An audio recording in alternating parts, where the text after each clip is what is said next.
Penelope Cruz plays like a feisty Latinx sexy guinea pig. She has eyelashes. She's supposed to be sexy. The whole movie, they're like pushing this sexy guinea pig agenda on us. I don't appreciate the sexy guinea pig agenda. Hey, everybody. We're back With the Sight Attendant podcast. drinking iced coffee at 8 p.m. What time is it? 8:23 p.m. So halfway between. Drink iced coffee, baby. I hope someone is real big into the ASMR sound Oh, that you yeah, just they'll made. love it. What? Yeah, I'm tired because we just watched a movie that was real engaging. Real engaging. But you got any old announcements before we jump into that Steven pile of shit? I've got old announcements. I've got new announcements. All right, hit us with it. We got the stickers coming soon still. Stickers. They are currently on the press and will soon be hot off the press. And they'll be hot in your hands. Just let us know. Yes. We got to give a shout out to the Quite Unusual podcast, which will be in our show notes.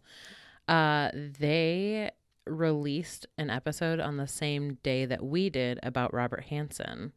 Yeah, you mentioned that, but they were talking about the actual crime that occurred, not the... They also talked about the movie. Oh, did they? Okay. Yeah. They talked about the frozen ground. But like the focus for them was the crime. The real person. Okay, yeah. Yeah. They also coined the term Q-sage for when John Cusack and Nicolas Cage are in a film together. I'm okay with that. Yeah, I got their permission to use it in the future when we do more Nick Cage, John Cusack films like Connor. So yeah, I got there. They had one more. Did they? Yeah, I can't remember what it is, but they did one more together. Oh, the movies. I thought you meant the Quite Unusual podcast. No. Yeah. So they're into like, I think I just listened to their new episode this morning. Oh. Yeah. Was it? Was it about blind people or not about blind people? No, not about blind people. Well, that's... Yeah, so I just listened to their new episode, and it was about Weird, Illinois. I've been to there. You've been to Weird, Illinois? Mm-hmm. Have you been to Normal, Illinois? Yes. Ah, yes. So a very quick version of the story. I once sold antiques in Normal, Illinois, and funny enough, long before I went blind, probably really close, almost exactly 10 years before I went blind, I saw for the first time raised typeface that was the predecessor to Braille for sale, some vintage pages. Oh. Yeah, weird memory to have, but yeah. Antique dealing in Normal, Illinois for you. I can't... Wait, when did you go blind? When I was 26 years old. Oh. Okay. That's news. We'll talk about that later, I guess. Anyway, but the Quite Unusual podcast, they do stuff like, they do true crime, they do like murder mysteries, UFO stuff, unexplained events, government conspiracies. So just kind of all over the place with that kind of stuff. But they're really cool to talk to. They actually reached out to us on our Instagram, and they were like, hey, so you guys released an episode the same day we did about the same person. Kind of weird. And now we just kind of geek out over our love for Nick Cage. So that's us. Also, it inspired me to coin a term for when Sam Rockwell and Nick Cage are in multiple movies together, like the one we watched. Like some sage, syphilis. What else we got? I'm out. What do you got for me? Cockwell. That's the one right there. You know that I love Sam Rockwell, and I have for a long time. Yeah, so what? They're in this together. The one we watched today, which we'll get into. They're in Matchstick Men together. They are in Moon together. No, that's not a thing. What? No. Is Sam Rockwell's in Moon? Yes. Nick Cage is not in Moon. Nick Cage is not in Moon. Kevin Costner is in Moon. Do you get Nick Cage and Kevin Costner like confused? No. It's not Kevin Costner. Who's the fucker that plays the robot in Moon? The handsy one? The rapey one? Nope, that's not something that occurs in Moon at all. No, the actor. Oh, yeah, the actor. Yes. The House of Cards guy. Yes. That guy. What's his name? Does he have one? He does. What is it? It begins with Kevin and ends with a Spacey. That's the word. Spacey. Kevin Spacey. Yeah, he's the guy in Moon. But yeah, they're in a few different movies together. But those are the only two I can think of. The one we watched today, which we're still not saying the name of, and Matchstick Men. What if we just never say the name of the movie that I we're on would today? prefer that be the case. Because boy, no. Boy, see ya. Not necessarily an announcement, but we did get some feedback from a coworker of mine who is listening to our podcast now, and she said that we are enjoyable to listen to. Well, I hope she likes my potty mouth. Let's not get crazy. Because boy, I'm just going to keep saying because boy this whole podcast repeatedly. Yeah, it's actually occurred to me that like certain people that might be listening might not necessarily love cursing, but they love us enough. Yeah, I guess. I mean, we're definitely like marked as an explicit, and it's not that we ever really, other than like if it's like adult themes in the movies, it's not like we just like get real raunchy or anything. But we do say the fuck word. Yeah, we curse bad words. Yeah. But yeah, she said that we have something like biology, chemistry, geology. Oh, chemistry. That's the thing. She said the. Are you making fun of me now? Like not being able to think of shit? No. Yeah. So that's like the feedback that I'm getting from a lot of people is that we actually converse well. Yeah.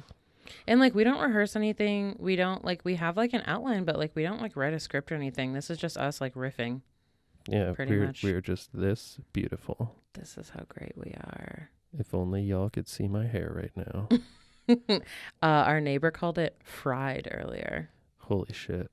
Did that hurt you? It did, but I also know that I'm going on probably day 8 without watching it. Yeah.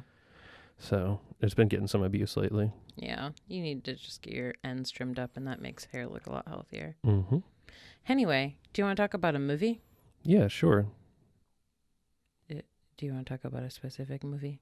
Yeah, I'd like to talk about the film G-Force. We did it, guys. We did it. And holy shit. Let me first just start off by saying, like, we know we're not the target demographic for this film. Like, this is a PG rated. We watch it on Disney Plus. Like, it's for the kids. It's definitely for the kids. However, woof. Even then, like my evaluation of this movie throughout will be critical as a 30-year-old adult man watching this movie, but I will try to, when we do like our ratings thing, take a step back and like consider whether it's something that even a kid would or should like. There were definitely a couple of times where I was like, oh man, a kid would definitely repeat that, whatever line it was. Like I didn't write any of them down. I did not take, like you heard me, you were like, you're taking really good notes for this.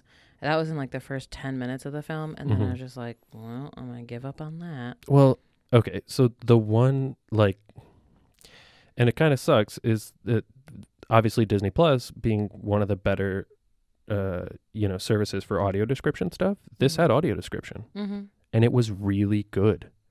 It was British, and like we can talk about that too. Yeah. So I just thought the audio description was pretty great. I mean, yeah.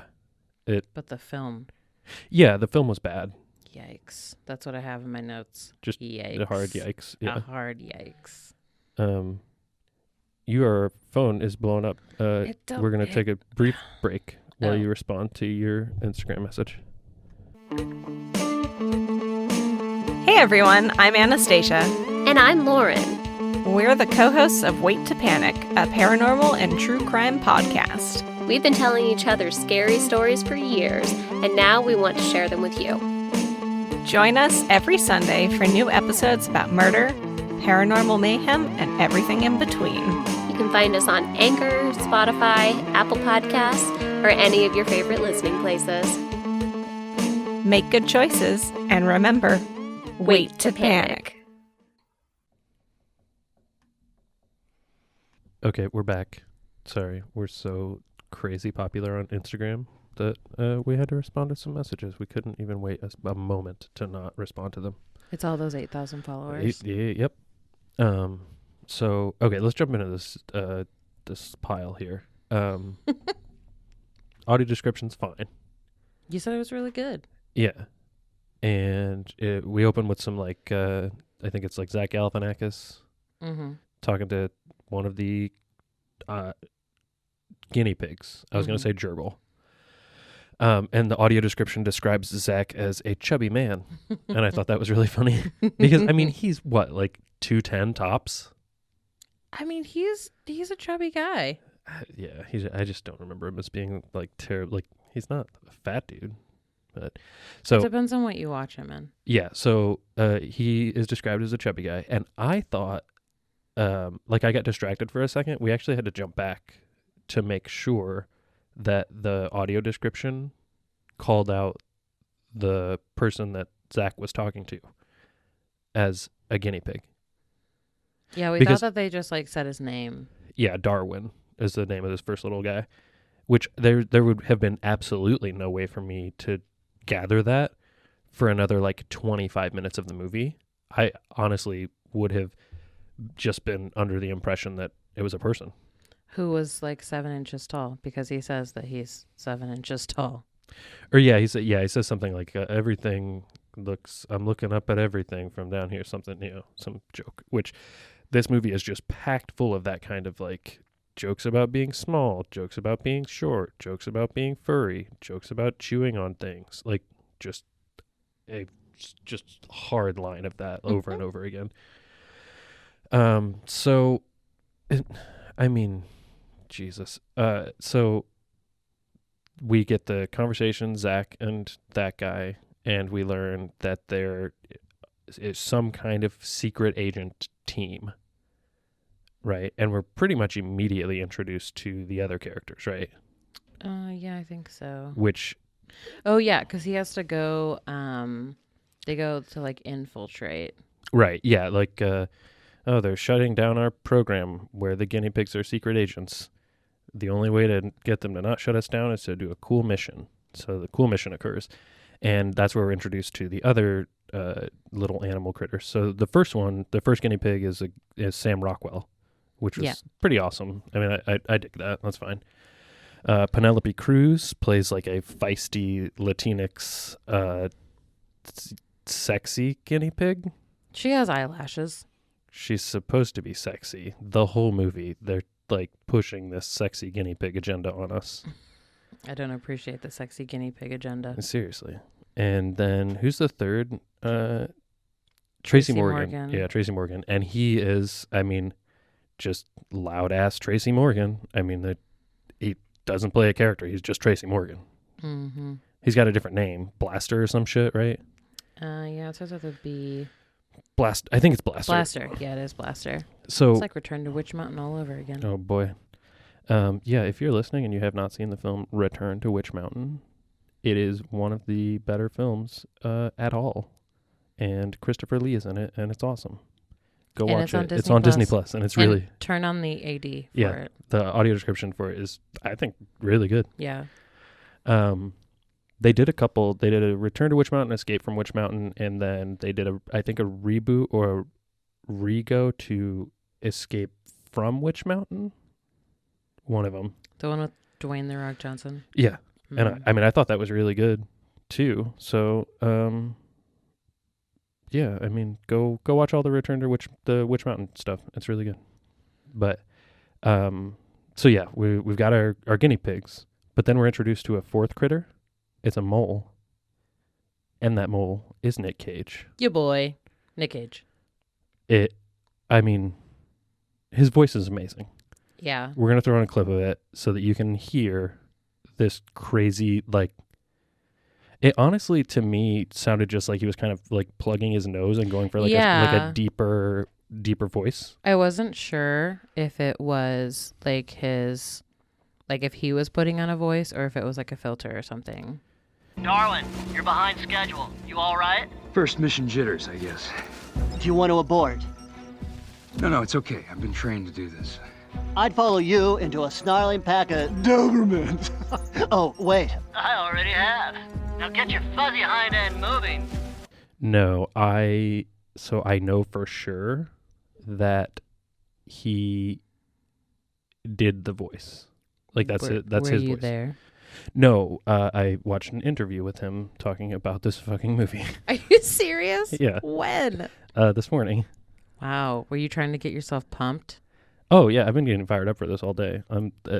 This may be the best movie we've done so far. Should we come clean about what happened to this movie? Oh, I'm fine with that. Yeah. Okay, so we tried to watch it last night. Mm-hmm. It's an hour and a half. It's an hour and a half. Which is a pretty short movie. Yeah, like that's definitely in Ashley's realm of like I can sit there and watch the whole thing in one go. But we got halfway through this film and I was just like, can we just finish this tomorrow, please? Like I don't have the capacity to like pay enough attention to it to take good enough notes to do the episode. Like I just want to go to sleep. This movie is just awful. I mean, some of the movies we've done have been kind of difficult to get through. Well, like Between Worlds, we watched 2 times. Mm-hmm. And even that movie, I wasn't like, all right, let's just like stop in the middle of it. Yeah. I think the thing for something like this is there isn't that like narrative engagement. That's true. It's all like goof engagement for children, like which a lot of movies, like obviously with a movie that's made for an adult, it's going to have like you're going to get wound up and you're going to like fall in love with these characters and you're going to want good things to happen to them and the whole bit, right? But with this thing, it's for kids, so they don't have to really make you like the characters. You're a kid, you like the character anyway. Oh, it looks cool, right? It's a talking guinea pig, right? You like it. So I mean, yeah, it makes sense. I mean, and it wasn't necessarily that it was just terrible. It was that it was boring and like not engaging at all. So, yeah. So we've got the crew. The crew's all here, and they're doing their first mission, and it is to get some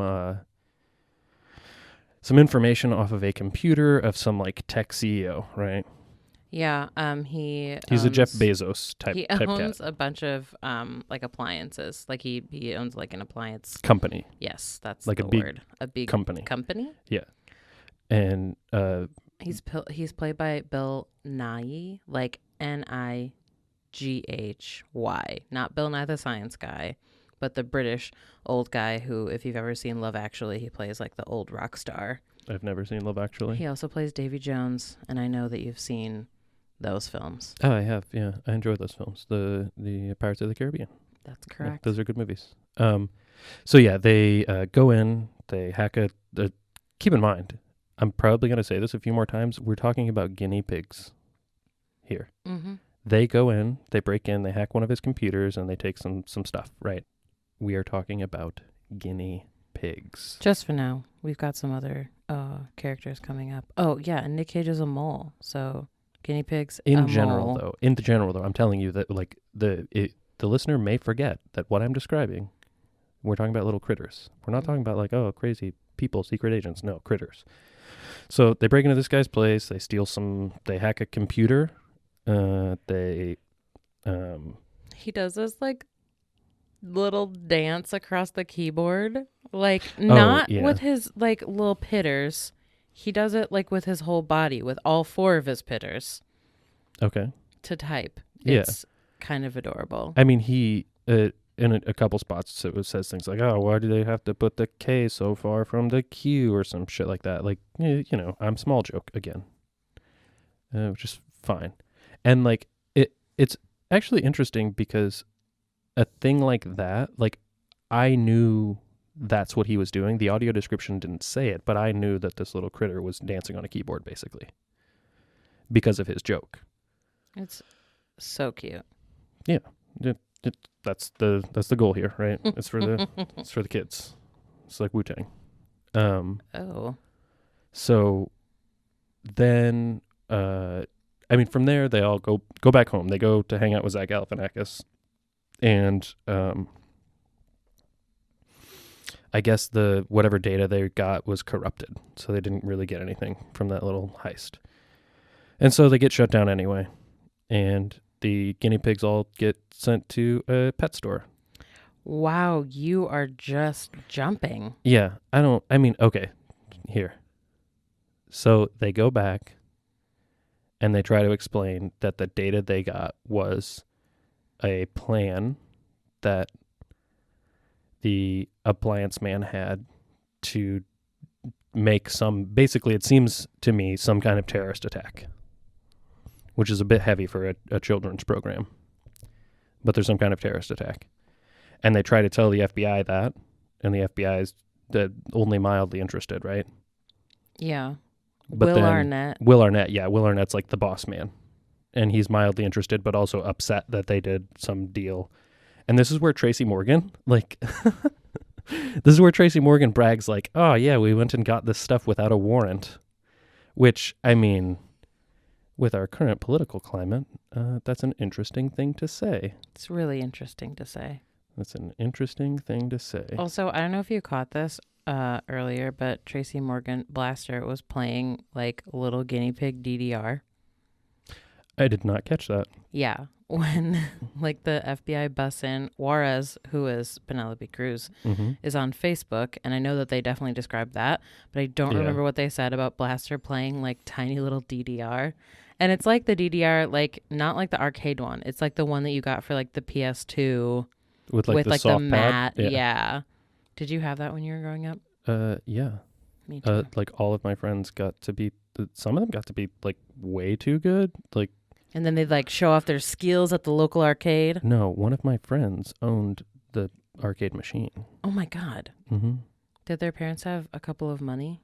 No. You could buy so it was still for like the PlayStation or the Xbox or whatever. You could buy the mat part That still sounds like a lot of for money. your house. I think it was like $500. That's a lot of money. Did you have $500 just like for shits and giggles when you were in high school? Okay. Yeah, I had more money than I've ever had when I was in high school because I didn't have bills. Okay, well, my problem was that I worked at Hot Topic and I spent all my money. Oh yeah, I had like 3 jobs. Yeah. Yeah, like I mentioned earlier, selling some antiques, mowing some yards, waiting some tables. Yeah, I was a hustler. Wheeling and dealing. Yeah. So. Yeah. No, my mom is amazing. Of course, we've talked about her so many times. And she got me all of the DDRs, no matter how expensive they were. She was just like, all right, let's get another pad. It kept you from becoming like the fat kid at school. I don't think that was her concern. Oh. I think she just liked when my friends would come over because she would hang out with my friends. Oh, yeah. Because my friends are cool and she's cool. She still is cool. You met her. Yeah, and I think a lot of parents probably did that, is like make their home a very inviting environment so that their kid was, there rather than like out and gone. Yeah. Particularly if the parent actually likes their kids, which it seems like your mom likes you. So. Yeah. I think she calls me, what does she call me? Oh, her greatest accomplishment. Her email address has my name in it. I'm not going to tell you guys her email address. Yeah, don't do that. She's kind of obsessed with me. Also in this film, we haven't talked about the confusing relationship love triangle weird. Like you were definitely you were talking about the pushing the sexy guinea pig thing. Sexy guinea pig, yeah. But like there's a stupid weird trope of like the Juarez, the lady guinea pig is like, I just pretend to be interested in Darwin to make you jealous, or I pretend to be interested in Blaster to make Darwin jealous. Like it goes on throughout the whole film, and it's just like really toxic to teach children, I think. Yeah. We can go through like the laundry list of cartoons or like films supposedly made for kids that like present a lot of really bad shit, like as like, oh, this is cute. And like, yeah, but no thanks. Yeah. So one thing I just grabbed in my notes is that during the heist thing, Nick Cage's character, the mole, his name is Speckles, is like underground giving like the talking in the earpieces of the guinea pig boys, giving them guidance on like what to do, right? Mm-hmm. And he makes some joke about how he's good with computers because he really likes worms. And then I think he slurps up an actual He slurps worm. up a worm. Yeah. Yeah, which gross. But okay, so we're up to speed now. We're at the pet store. We're at the pet store. So their program gets shut down. They all get kicked out. They end up at the pet store. What happens to Speckles? At the pet store? Okay, so I'll tell you about Speckles. Okay, please do. Well, so the first jam with the pet store is that obviously our crew, they are interested in escaping. And one of their fellow pet store residents tells them that he heard last week that a mouse died and they just took him out back and buried him. Which, for a mole, that seems like a reasonable way to get out. So our boy, Speckles, plays dead and promptly gets taken directly to a trash truck and tossed in. Oh. Nick Cage, no. Yeah, and all of his pals are freaking out, which this immediately made me think was, have we had a movie where Nick Cage's character dies yet? Yeah, Between Worlds, he dies at the end. He sets himself on fire. Yeah, okay. That counts. But I was just thinking like inside the movie. Is like that not inside the movie? It's inside the movie, but like I mean like as part of the narrative, right? Like, oh, this person's dead. We have to. So do not like X. just the conclusion. The conclusion, to the right? movie. Exactly. Yeah, like a driving piece of the story. But I don't think we have yet, but I think we will. Oh yeah, we're gonna have to. But so yeah, the mole gets thrown in the trash truck, which kind of sad. Yeah. It's a little fucked up for them to do that to little kids. Like, oh, here's this cute character. Let's kill him. Like, it's kind of weird, but whatever, I guess. I don't know. Like, can you do that? Like most cartoons and stuff, no one ever dies in cartoons, right? I need to know. Scar dies, or not Scar. Mufasa. Mufasa dies, yeah. Yeah. I need to know what pet store is going to try to sell a mole. Right. I thought about that too. Which, I guess the pet store that lives in the same universe where guinea pigs can work for the FBI. Right, yeah, probably that one. But here's where we meet Steve Buscemi. Oh, yeah. Who I couldn't tell if he's like a weasel or a rat or something, but they keep like making fun of him and calling him a ferret. So I Do didn't. you want to know what he is? Yeah. He's a joyble. Okay. Yeah, but they keep calling him a ferret as if like that's like a bad thing. I don't know. It seems kind of like weird racism. Racy stuff. Racism like inside pet, we're at the critter land, whatever. But all that's fine. They all attempt to escape. Oh, we meet an additional character here called Hurley. Jon Favreau. He's Jon Favreau. So he kind of just jumps in with our guinea pigs, becomes part of their crew. Fine. Steve Buscemi is an asshole. He just likes his space and his hoard of nuts. Mm-hmm. But he notices an attempted escape. Or no, he talks about how he goes out at night and gets a bunch of food, and he shows them his escape hatch from his cage. And so, I just said the word cage and it reminded me. Yes. The funny thing, when they're like being transported to the pet store, Nick Cage's character like hears them say, "Oh no," or hears them say that they're going to a cage, and he says, "Oh no, not a cage." He's like, "Cage." Absolutely hilarious. This is the I thought it was best. great. I think that's like maybe one of the 3 times I laughed during this film. Same. Yeah. Yeah. There were a few though that I was surprised they hit kind of hard. Like I chuckled, had a light chuckle. Did you have a giggle, mate? Yeah. So yeah, Steve Buscemi shows him the trapdoor, and as one of our guys is like trying to escape, Steve Buscemi kicks the Jon Favreau guy out. So then all the guinea pigs are now like out basically. I'm skipping a couple of the escapes, but they're generally all. Well, the other ones weren't escapes; they were purchased. Oh yeah, they were Juarez bought and by Blaster. bought by a little girl and a little boy, respectively. One is like kind of like Sid from Toy Story. Right. Yeah. So now they are all out essentially, and we spend the next what seemed like 3 hours working towards them reuniting. Mm-hmm. Which is, again, I think, so like thinking back on like a movie like Toy Story, which was a kid's movie that was our generation's, big deal, which this by no means is the current generations of kids' big deal or whatever, but like there were definitely scenes that like were long and drawn out and kind of not like anything special, but we were given a reason to be attached to those characters. In the first like 20 minutes of the film, we grew to like those characters, right? Mm-hmm. I think that like character development just didn't occur in this movie at all. Yeah, I don't think so. Like, I think the character development actually does happen, but at the like almost at the very end. At the very end, yeah. Which, are we asking too much of a children's movie for there to be character development? Because I mean, we get it in movies like Toy Story, we get it in movies like Monsters Inc. Like, it's not beyond the ability of a kids movie to cause some attachment. Yeah, So. I don't know.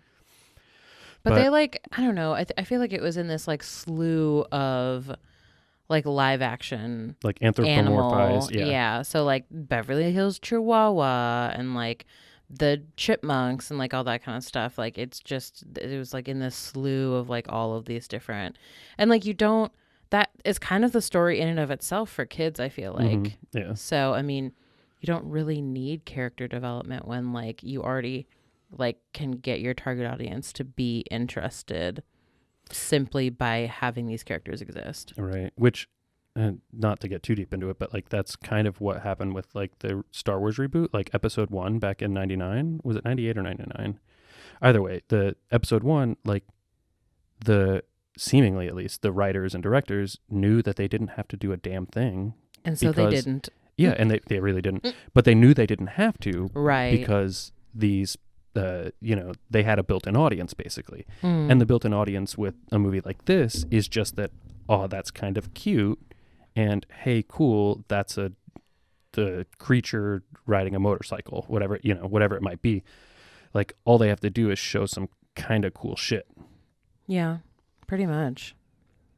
Yeah. So getting back to this, it does seem like it's forever, and then so like.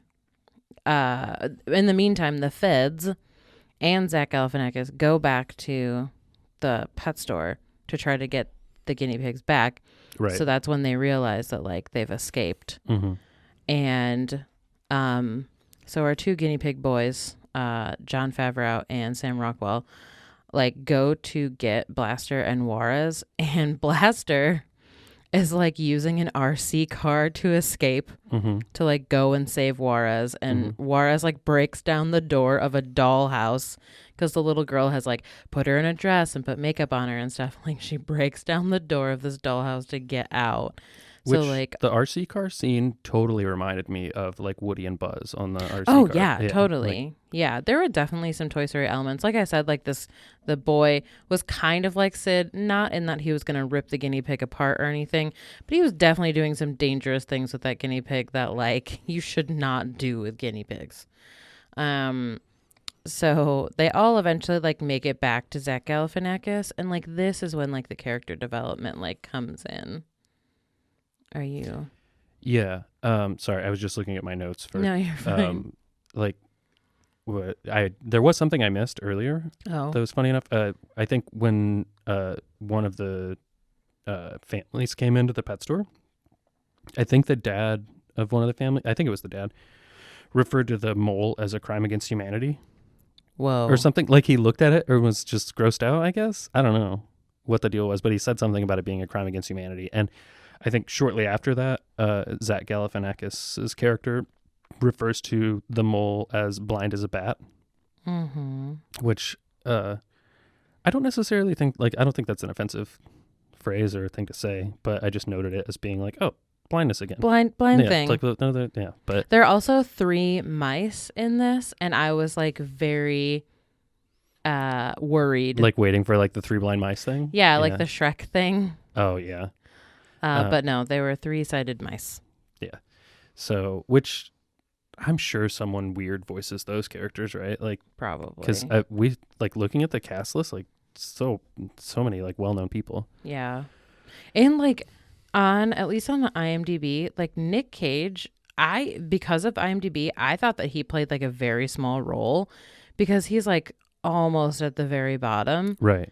And But that's just, I mean, they equally spread like the weight across so many what people. I'm seeing is that the mice were voiced by like the kids of like, so Hoyt Yeatman is the director. Yeah. It's Hoyt Yeatman the fourth who voices one, and Max Favreau voices another mouse. Okay. Yeah. I think that Max has been in some other Jon Favreau stuff before. Wouldn't surprise me. Sorry, I got lost in where we were in this story. It was so engaging. This was it was so good. Actually, I feel like our rundown has made me appreciate this movie more. Oh, good. No, we were talking about the actual character development that happens, more so like Zach gives them all their backstory. Oh, yeah. Okay. So, which Zach, I don't know if it's at this point or a little bit earlier on when it's just a conversation between Zach and an FBI guy, gives a rundown of how we, the FBI, have been using animals since the Civil War, basically, to do FBI shit. Which I think the first... was it here where he talks about like training dolphins and carrier pigeons? I think and, like, so, all that? yeah. So he basically gives you like, here's the format in which this film occurs, you know. And you as the viewer are like, oh, thanks for that, because I was pretty confused as to what the hell's going on. But at this point, and I don't know why, I think, is it the Darwin character who's like, tell us where we came from, basically? I think so. To Zach Galifianakis. I mean, he's frustrated and upset. So then he gives them all, like, here's where you came from. And tells Darwin that he was like the runt of his litter and he came from a pet store. And he's all sad and shit depressed about that.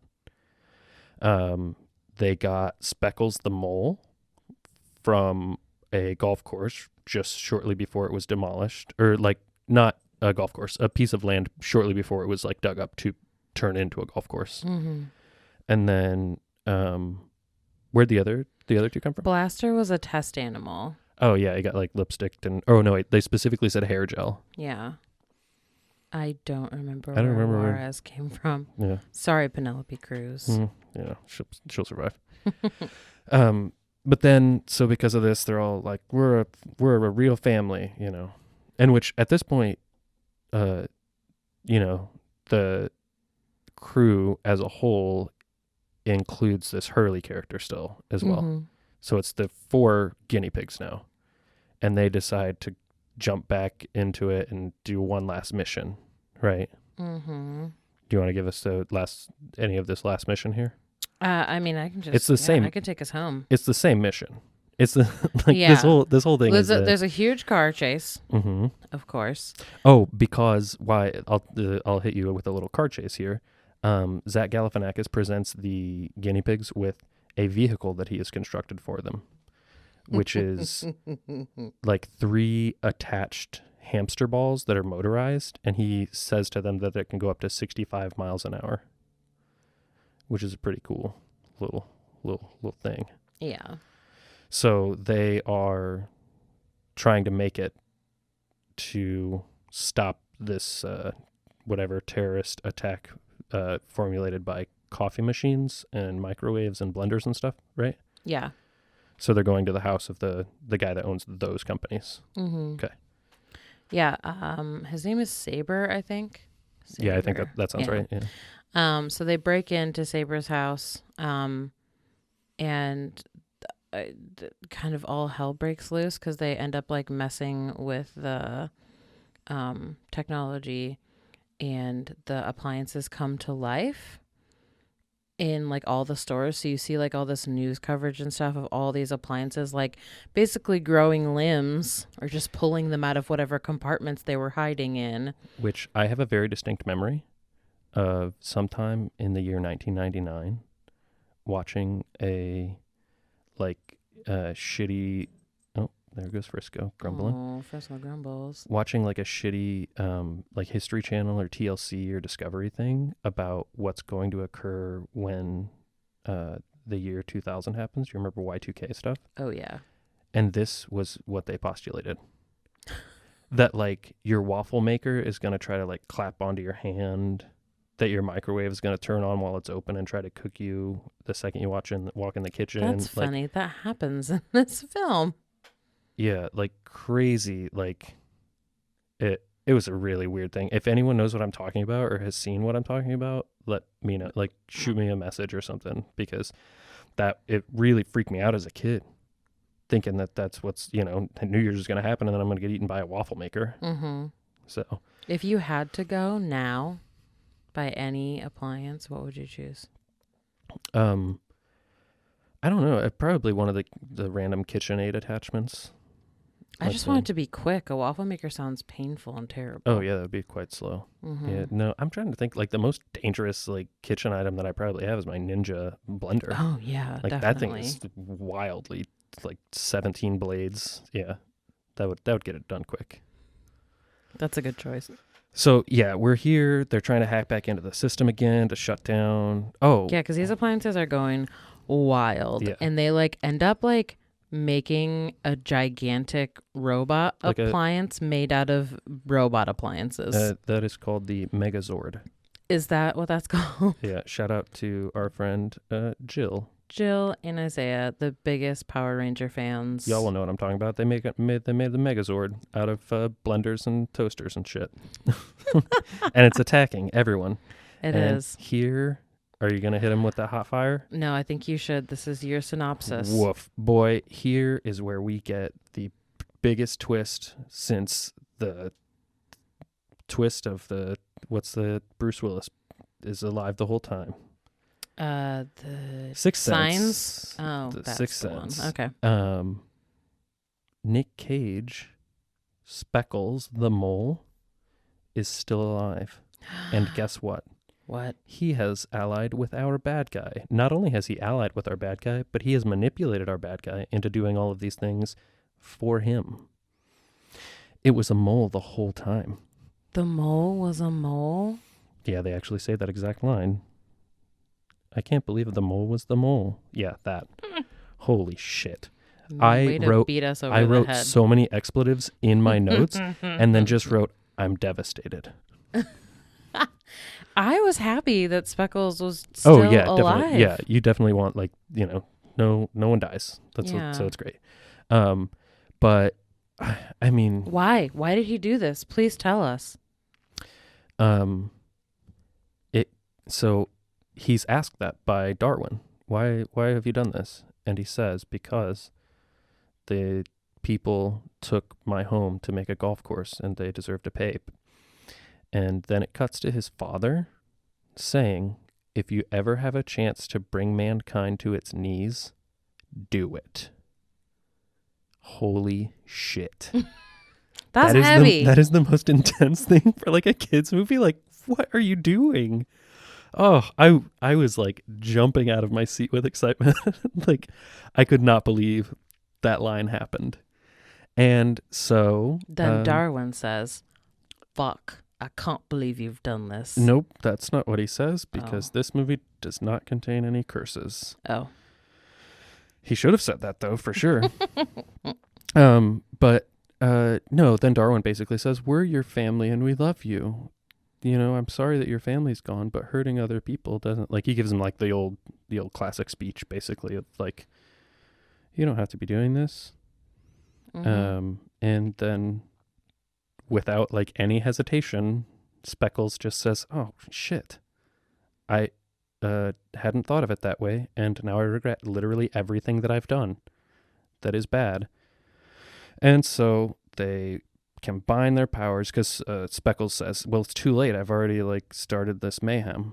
And then Darwin says, it's not too late. We can work together. And so they work together and basically shut down the network that is powering all of these death devices.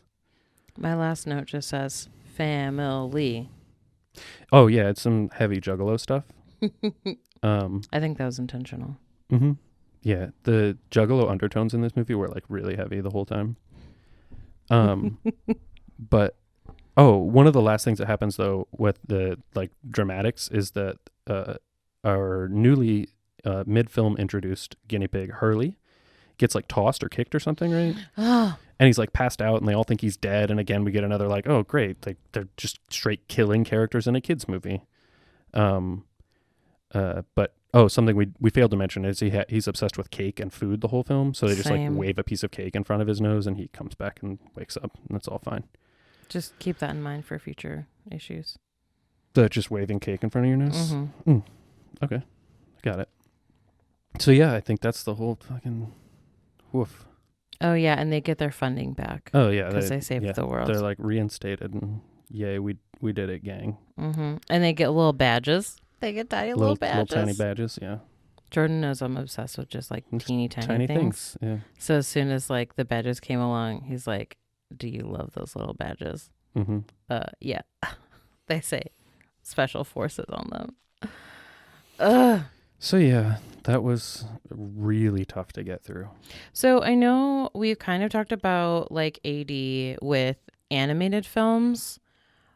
Is there like a difference for you for like animated versus like live action? Like in this instance, obviously like it's mostly live action and like the guinea pigs are mostly like animated and that kind of stuff. So there are like a couple of things with like animated films and sci-fi films is that what isn't really considered is like, so how do I think of an example here?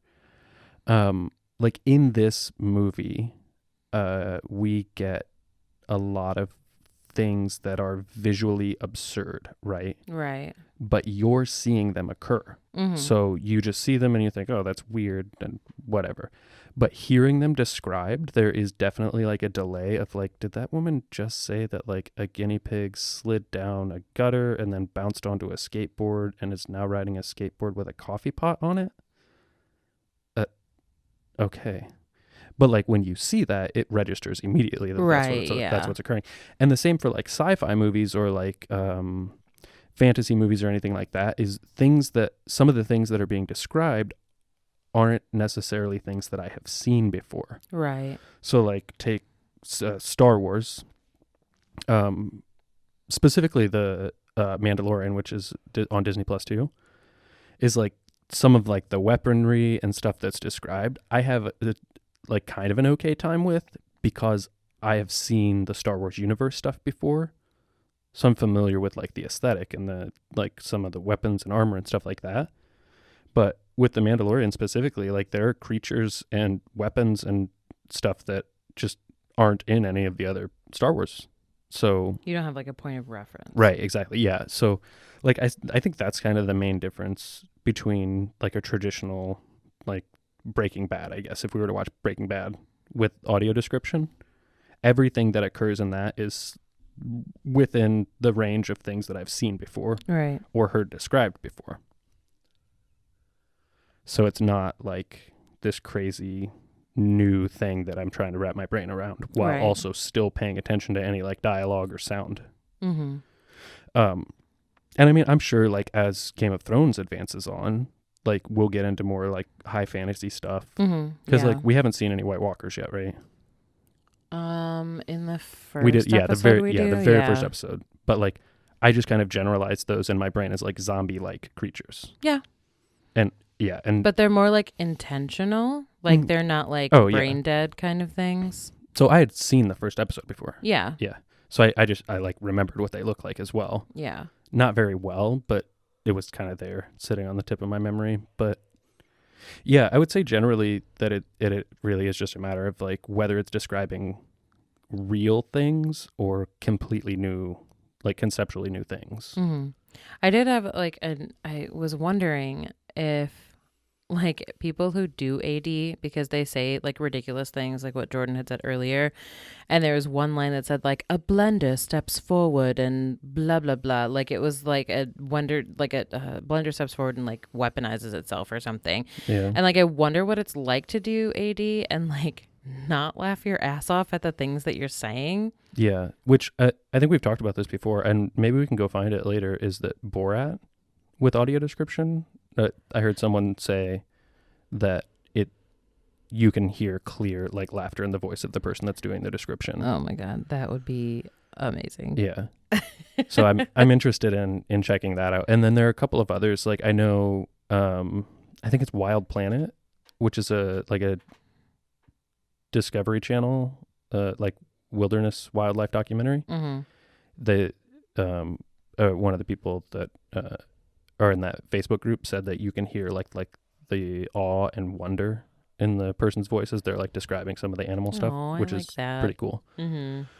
But yeah, I mean, we watched another like just completely unrelated to the Sight Attendant stuff or the Nick Cage stuff or any of that, like a kind of horror movie-ish that was described this week. Oh yeah, the thriller. Yeah. What was it called? Caliber. Oh yeah. But it was spelt all fancy. Yeah. Which it was very well described. Like if you want, so it involves murder. People die in it. But if you want like what I would say is just an absolutely perfect example of audio description, that movie was very close to one of the better films I've ever seen as far as audio description goes. I mean, it was lacking in some ways as a film, but if you want like perfect audio description, that's the one. It was a pretty good film overall. Yeah, it was fun. But you also commented on how like the British audio description is superior. Yes. Like it seems like 100% of the time. And I don't know the name of the company, which we should look into the companies that did like this and then that Caliber movie. I bet they say it as soon as the credits start rolling. Oh, they always do. Yeah. Yeah. The credits almost always will tell you like audio description provided by. Did you hear that? Yeah. More Frisco Grumble Dog. Yeah. That's for Sarah. Sarah loves the Frisco Grumbles. Oh, he's a good boy. But yeah, I know like Caption Max is one of them. I think Caption Max does the audio description for The Office. Mm-hmm. And then I can't remember the name.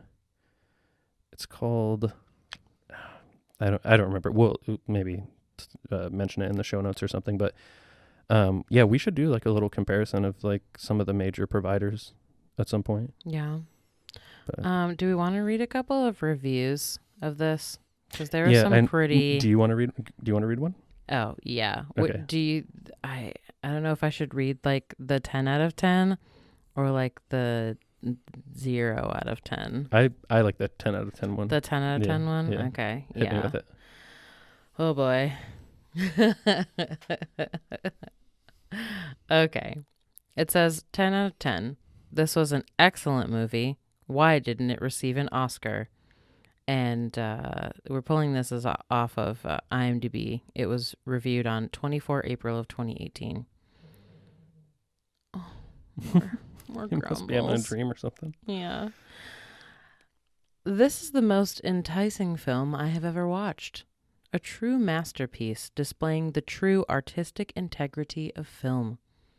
The underlying themes of a monotheistic society exploring the themes of Christianity and the teachings of the Lord. A true masterpiece that really is a work of art and one of the most fabulous film I have ever witnessed. Nicolas Cage has a masterful performance as Speckles and should have won Best Supporting Actor. This film is groundbreaking in the way of unconventional storytelling. I love this movie. It cured my depression. Thank you, Hoyt Yeatman. Beautiful film, 10 out of 10. I mean, that was a beautiful review, honestly. Some of those like absurd reviews always get me. Have you ever, or no, I've showed you some of the Onion News reviews. Yes, you have. I think it's Peter Rosenthal. Mm-hmm. The one that he did for the Star Wars, I think The Last Jedi, is spectacular. If you haven't seen it or seen any of the Onion News reviews, go check them out. They do a Hunger Games one that's really amazing. That is just the reviewer drooling over, who plays PETA in the Hunger Games? I can't remember that actor's name, but it's just him drooling over that guy the whole time. Yeah, they're all really good. But do you want to hear a fun? I've got my Nick Cage fact for you. Okay. Oh, are we getting ahead of ourselves? We've got some awards to talk about. Oh shit! I assumed that this got 0 awards. Well, then we'd talk about that. It did get nominated for one award, and it did win one award. It won. I'm just finding new awards all the time. Right. Like, does it really I've count? never heard of this award before. The ASCAP Film and Television Music Awards in 2010 for Top Box Office Film. That's the winner. Right.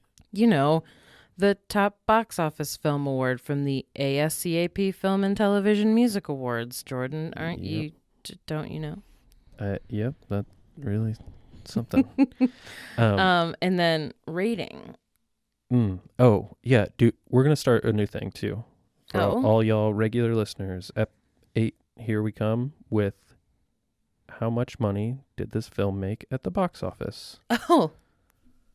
$31 million. That was just opening weekend. $31 million on its opening weekend. Mm-hmm. Holy shit. Yeah. That is bananas.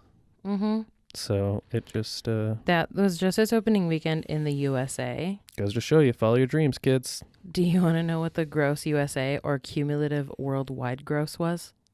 Cumulative worldwide gross was probably... I'll bet that this hit big in somewhere like, Romania. So I'm going to give it a 114 million. Not even close. Is That's it way like less? not even how much it was in the USA. What, more? Yeah. Holy shit. What is it? $292,817,841. Okay, you don't have to get that specific. That's Hey. crazy, though. You don't have to get that sassy. What? I wonder, there's no way its budget was even close to that. No, it was $150 million. Yeah, so that's considered a success to me, right? I'm If I can sure that double it's my money- considered a success to them too. Wow, that's crazy. If I can double my money on anything, I'm in. That is impressive, dude. Yeah, So, for as this film was.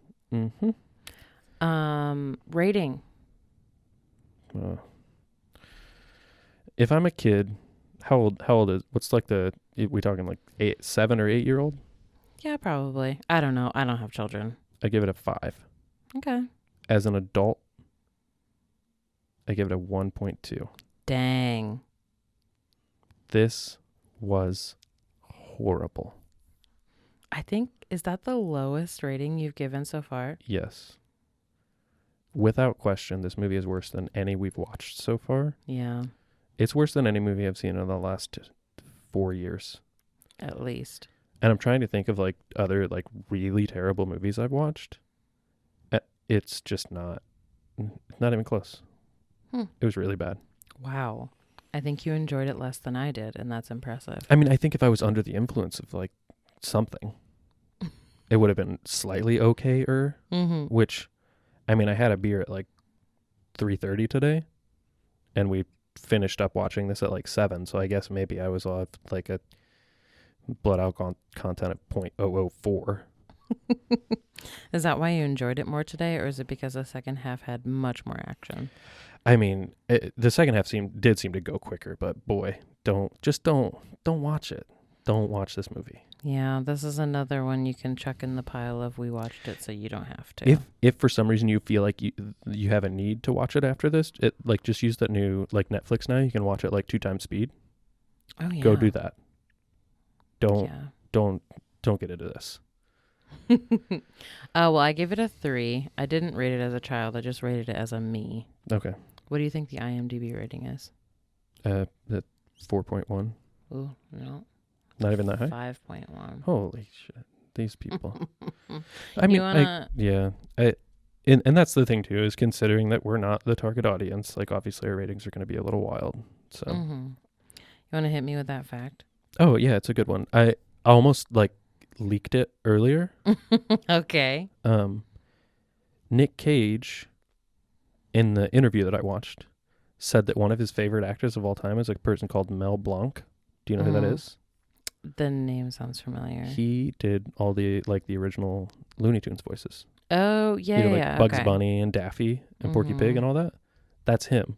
So that's one of Nick Cage's favorite actors. And when he was approached to do this, he said that he used that guy as like an inspiration for his mole voice.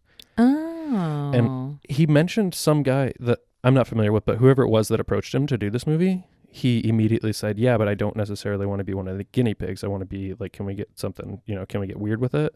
And so I think like he pushed for a new So he thing. pulled a full Nick Cage. Yeah. And then he did the voice for the guy, and the guy said, yep, that'll work. We'll do that. That's the one. Yeah. So That's great. yep, just keeping it weird. Well, as usual, please listen and share with your friends. Rate and review Apple Podcasts, Google, Spotify, Amazon, also iHeartRadio now. Yeah, we are all over the place. We are. Last week we had a bunch of show notes of like a bunch of different things. So like if you watched like the Crip Camp or the Dune with like audio description or anything like that, let us know. We are interested to see what you guys think. Oh, also, I totally forgot. I found out that Crip Camp is available as a full-length film on YouTube, like hosted by Netflix. So it's not going to get like taken down or copywritten issues. Like Yeah, they posted it. Yeah, I think the idea there is to get it in front of as many people as possible because it's an important film. Yeah. And they don't necessarily want the barrier of having a Netflix subscription stopping you from being able to see it. So it's on the Netflix official YouTube channel. Yeah. So they did that same thing earlier this year with Dave Chappelle's newest special, the 8-minute 46. Mm-hmm. I think they do it with ones that are like really like prescient to like social issues of the times. Mm-hmm. So pretty cool. Yeah. If you are watching anything with audio description, let us know. And as always, we're always looking for feedback, email, DMs, all that kind of stuff. And if you are listening to any of the podcasts that we mentioned, make sure to rate and review them too, because they're our friends. I think that's all I have. Yeah, I don't have anything else either other than be sure to give us the old share because, again, and I'll just whine about this like a dumb old man forever, but Facebook is really like, it seems like they've just got us on lockdown. Yeah. So,